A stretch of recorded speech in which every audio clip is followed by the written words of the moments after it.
Hi friends, இது வந்து ஒரு ட்ராவல் vlog. ஸோ நான் இது வந்து எனக்கு ஃபஸ்ட்டு ட்ராவல் vlog ஆக்சுவலாக. நான் குக்கிங் அந்த மாதிரிலாம் தான், கார்டனிங் எல்லாம் தான் போட்டிருக்கேன். இது ட்ராவல் வந்து எனக்கு ஃபஸ்ட்டு டைம். இது சாட்டிஸ்ஃபைடாக இருந்தது இந்த ட்ராவல். ஸோ அதனால் உங்ககிட்ட இந்த எக்ஸ்பீரியன்ஸை ஷேர் பண்ணிக்கலாமேன்னு சொல்லி வீடியோ ரெக்கார்ட் பண்ணியிருக்கேன். இது வந்து ஜூப்ளி பஸ் ட்ராவல்ஸுங்க. இது ப்ரொமோஷன் கிடையாது, என்னோட ட்ராவல் எக்ஸ்பீரியன்ஸை தான் நான் ஷேர் பண்ணுறேன். எனக்கு அது சாட்டிஸ்ஃபைடாக இருந்துச்சு. ஸோ அதனால் அண்ட் ஃபஸ்ட்டு ஓடிடி அப்படின்னு சொல்லி ஓடிடி பஸ் அப்படின்னு சொல்லியிருந்தாங்க. வேறு எந்த பஸ்லேயுமே வந்து ஓடிடி கிடையாது, நெட்ஃப்ளிக்ஸ் அந்த மாதிரிலாம். ஸோ இது வந்து ஃபஸ்ட்டு ஓடிடின்னு சொன்னனால ஸோ இதை நான் சூஸ் பண்ணியிருந்தேன். கோயம்புத்தூர் டு பெங்களூர் மத்தியானம் 12:50க்கு ஷார்ப்பாக பஸ் எடுத்துடுறாங்க. அண்ட் பேசஞ்சர்ஸ் எல்லாருமே வந்துட்டாங்களா அப்படின்னு ரீகன்ஃபார்ம் பண்ணிட்டு தான் இதை வந்து பஸ்ஸை ஸ்டார்ட் பண்ணுறாங்க. அண்ட் பஸ்ஸு ஏறினோடனே உங்களுக்கு பார்த்தீங்கன்னா உள்ளே போகும்போது ஸ்நாக்ஸ் கிட் கையில் கொடுத்துருவாங்க. நீங்கள் வந்து பஸ்ஸு உள்ளே என்ட்ராகும்போதே ஒவ்வொரு பேசஞ்சர்ஸ்க்கும் கையில் அந்த ஸ்நாக்ஸ் கிட் கொடுத்துட்றாங்க. இதில் வந்து ஒரு வாட்டர் பாட்டில் இருந்தது அண்ட் ஒரு லிட்டில் ஹார்ட்ஸ் பிஸ்கெட் பேக்கெட் ஒன்று சின்னது அண்ட் நட்ஸ் பேக்கெட் இருந்தது. நார்மலாக பார்த்தீங்கன்னா உங்களுக்கு பஸ்ஸில் வந்து வாட்டர் பாட்டில்ஸ் கொடுப்பாங்க, ஸ்நாக்ஸ் கொடுப்பாங்களா அப்படின்னு எனக்கு தெரியல. நான் போன ட்ராவல்ஸில் இப்போ வரைக்கும் இதுலேயுமே ஸ்நாக்ஸ் கொடுத்ததில்ல. இது வந்து ஃபஸ்ட் டைமாக இருந்தது எனக்கு ஸ்நாக்ஸ் அஃபோர்ட் பண்ணுறது. அண்டு டிஷ்யூ பார்த்திங்கன்னா கிளாத் டிஷ்யூ கொடுத்துருந்தாங்க, நல்ல குவாலிட்டியான டிஷ்யூ. என்னோடய போர்டிங் வந்து பார்த்திங்கன்னா Coimbatore omni bus stand. So omni bus stand to Bangalore தான் என்னோடய ட்ராவல்.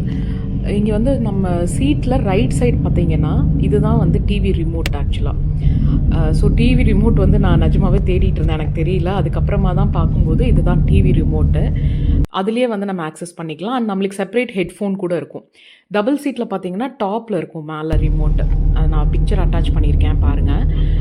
ஹெட்ஃபோன் வந்து நம்மளுக்கு செப்பரேட் ஹெட்ஃபோன் வந்துடும். நம்ம இதில் வந்து என்ன வேணாலும் சாங்ஸ், யூடியூப் இருந்தது, செப்பரேட் மூவிஸ் இருந்துச்சு. அண்ட் மூவிஸ் வந்து பார்த்தீங்கன்னா ஆக்டர் வைஸ் செப்பரேட் பண்ணி வச்சுருந்தாங்க.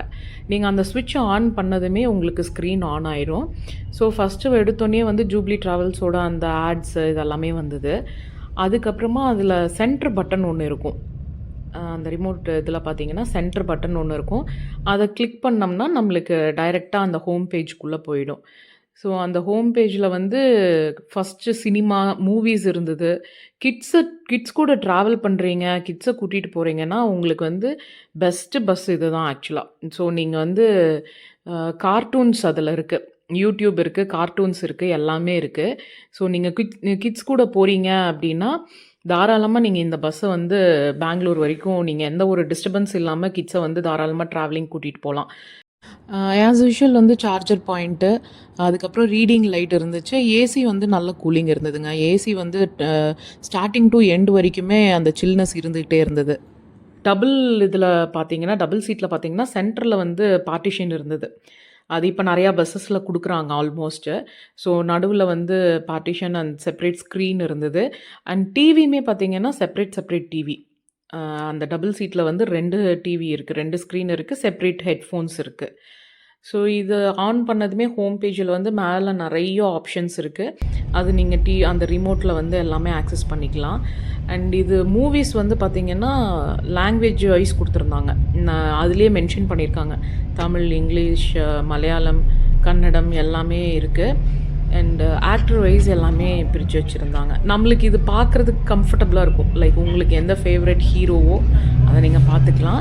அண்ட் ட்ராவலிங்கில் இந்த பஸ்ஸு அவங்க வந்து படம் போடுவாங்க, அதை பார்த்துட்டு தான் போயிருக்கோம் நம்ம. பட் நம்மளே சூஸ் பண்ணி நம்மளுக்கு பிடிச்ச படத்தை பார்த்துட்டு ட்ராவல் பண்ணுறது அது இன்னும் கொஞ்சம் நல்லாயிருக்கும் இல்லையா? மூவிஸ் வந்து நியூ ரிலீஸ் மூவிஸ் மட்டும் இல்லாமல், ஓடிடி மூவிஸ் மட்டும் இல்லாமல் நிறையா படம் வந்து அவங்களே அப்லோட் பண்ணி வச்சுருந்தாங்க. ஹீரோஸ் வைஸ் வந்து நிறையா மூவிஸ் அவங்களே அப்லோட் பண்ணி வச்சுருந்தாங்க. புது படம் மட்டும் இல்லாமல் 90s ரிலீஸ் ஆன படம் கூட நிறையா இருந்துச்சு. ஸோ நான் வந்து ஆக்டர்ஸ் வைஸ் செக் பண்ணி பார்த்ததுல எனக்கு நம்ம ஆஸ் யூஷுவல் ட்ராவலிங்கில் வந்து தலைவர் படம் பார்க்கும்போது சூப்பராக இருக்கும் அப்படின்னு சொல்லிட்டு ஹெட்ஃபோனில் அதுவும் நம்ம அந்த சவுண்ட் எஃபெக்ட்ஸோடு பார்க்குறப்போ ட்ராவலிங்கில் நல்லாயிருக்கும்னு சொல்லி நான் ஜெயிலர் மூவி தான் ப்ரிஃபர் பண்ணேன். சவுண்டும் பார்த்திங்கன்னா நம்மளுக்கு நார்மல் ஹெட்ஃபோன்ஸ், நம்ம பிராண்டட் ஹெட்ஃபோன்ஸ் போட்டுட்டு கேட்குறப்போ நம்மளுக்கு எப்படி இருக்குமோ அந்த மாதிரி தான் இருந்தது. ரொம்ப இரிட்டேஷன் அந்த மாதிரிலாம் இல்லை. வால்யூம் கூட நீங்கள் ஹை லோ வால்யூம் வச்சு நீங்கள் பார்த்துக்கலாம். ஸோ நான் ஜெயிலர் படம் தான் ஆக்சுவலாக நான் போட்டிருந்தேன். எனக்கு அந்த மியூசிக்கோடு பார்க்குறப்போ நல்ல ஃபீலாக இருந்தது ட்ராவலிங்கில். ஹெட்ஃபோன்ஸ் போட்டுட்டு நம்ம கேட்கும்போது, அதாவது நார்மல் நம்ம ஃபோனோட ஹெட்ஃபோன்ஸ் போட்டதை விட இந்த பெரிய ஹெட்ஃபோன்ஸ் போட்டு கேட்குறப்போ நல்லா இருந்துச்சு. தம்ப்நெயிலில் வந்து பார்த்துருந்தீங்கன்னா 650 ருபீஸ்ன்னு போட்டிருப்பேன் டிக்கெட் சார்ஜு. ஸோ எனக்கு வந்து நான் மேக் மை ட்ரிப்பில் தான் புக் பண்ணேன். நான் வீக் டேஸில் புக் பண்ணேன். ஸோ எனக்கு வந்து டிஸ்கவுண்ட் எல்லாமே ஆஃபர்ஸ் அப்ளை பண்ணது போக எனக்கு 650 ருபீஸ் வந்துச்சு. ஸோ வீக்கெண்ட்னா இன்னும் கொஞ்சம் காஸ்ட்லியாக இருக்கும். அண்ட் நான் 650 ருபீஸுங்கிறனால தான் புக் பண்ணேன். காஸ்ட்லியாக இருந்திருந்தால் நானும் ப்ரிஃபர் பண்ணியிருக்க மாட்டேன். மோஸ்ட்லி நீங்கள் வீக் டேஸ் இந்த பஸ் உங்களுக்கு நீங்கள் ட்ராவலிங் எக்ஸ்பீரியன்ஸ் ஃபீல் பண்ணணுன்னா வீக் டேஸ் நீங்கள் ட்ரை பண்ணி பாருங்கள். டிக்கெட் சார்ஜஸ் கம்மியாக இருக்கும். இவங்களுக்குமே வெப்சைட் வந்து செப்பரேட்டாக இருக்குது. அதுக்கப்புறம் காஃபி பிரேக் வந்து பார்த்திங்கன்னா பிட்வீன் 4 to 4:30, ஆமாம் கரெக்டாக 4 to 4:30க்குள்ளே வந்து சேலம் டு பெங்களூர் பைபாஸ் ரோடில் ஓமலூர் அப்படிங்கிற ஒரு இடத்துல தான் வந்து நிப்பாட்டினாங்க ரெஸ்டாரண்ட்டில். ஆனந்த பவன் டிலைட் அப்படிங்கிற ஒரு ரெஸ்டாரண்ட்டில் பைபாஸ்லேயே தான் இருந்துச்சு, ஆக்சுவலாக ரோடு மேலேயே தான். அந்த ரெஸ்டாரண்ட்டில் தான் வந்து ஸ்டாப் பண்ணாங்க. 20 minutes பிரேக்கு டிஃபால்ட்டு. அது எல்லா ட்ராவல்ஸ்லேயும் இல்லைங்களா, லஞ்சுனாலும் டின்னர்னாலும் காஃபி பிரேக்னாலும் அது 20 minutes பிரேக்கு.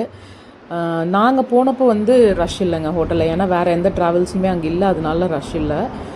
எல்லாமே ரெஸ்ட் ரூம் நீட்டாக இருந்தது. மெயினாக ரெஸ்ட் ரூம் நல்லா இருந்துச்சு. அதுக்கப்புறம் இது ரெஸ்டாரண்ட்டில் வந்துட்டு பார்த்திங்கன்னா காஃபி டீ எல்லாமே இருந்தது. டிஃபன் இருக்குது, ஃப்ரெஷ் ஜூஸ் இருந்துச்சு, எல்லாமே சாக்லேட்ஸு ஸ்நாக்ஸு ஏதாவது வாங்கணுன்னா கூட அதுவும் இருந்துச்சு. அண்ட் உங்களுக்கு ஏதாவது ஷாப்பிங் பண்ணணுன்னா கிளாசிக் போலோ, அப்புறம் ஏதோ ஐஸ்கிரீம் ஷாப் ஒன்று இருந்துச்சு, எல்லாமே இருந்ததுங்க. ஸோ அது வந்து பிளேஸ் நீட்டான பிளேஸு. எக்ஸாக்டாக 20 minutesல பஸ் எடுத்துட்டாங்க. கரெக்டாக 20 minutes வந்து சீட்டு ஒவ்வொரு சீட்லேயும் செக் பண்ணி தான் எடுத்தாங்க. எல்லோரும் எல்லா சீட்லேயும் ஆள் இருக்கான்னு பார்த்துட்டு எடுத்தாங்க.